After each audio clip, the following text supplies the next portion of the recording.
Daniel Yost finds beauty in the least expected places. He's making this music from an instrument made from trash, cast-off pieces of wood. Since he was a child in Argentina, his life has revolved around just one thing.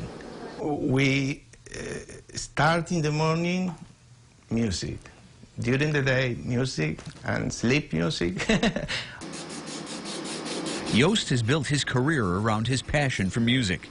He builds instruments, he directs a church choir, and he teaches children music and how to build their own instruments from found materials. Child, in your first time in your life, to take a drill and psh, wow, the drill, and don't stop there. He's also built his life around music. Cuban singer and instrumentalist Liamna Pestana first contacted Daniel when she needed help with her guitars.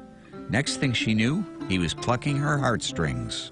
He was doing my instruments, and then when we met in person, it was when something happened, and we started our relationship. A difficult economy in Argentina and a cousin in Syracuse brought the couple to Central New York 3 years ago. Liamna teaches guitar and voice and sings in Schola Cantorum.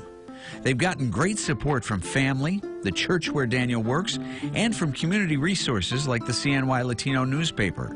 And they're trying to give back by sharing their enthusiasm with the young people that they teach. The first to me is that they need to see my passion.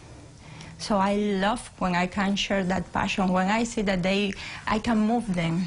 I love when I put that seed in them, because I see that something gets transformed when you do that, and they can understand what is happening in between both. Daniel and Liamna specialize in early music, melodies from medieval times and the Renaissance. He first built his own instruments when he couldn't find what he needed to teach the music. Stringed instruments of the time he found were built one by one. Every one was different, so each one he creates has a voice of its own. When Daniel first came to Syracuse from Argentina, he didn't speak a word of English, but he did speak the international language of music. That, they think, is what helps them stand apart as artists and as teachers.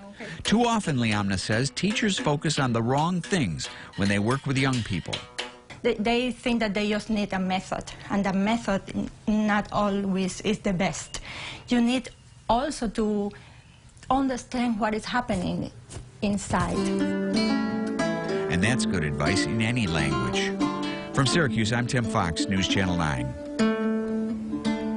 Tell us something good. Got a great story worth sharing? Send us an email at somethinggood@localsyr.com or post to social media using the hashtag SomethingGoodSYR.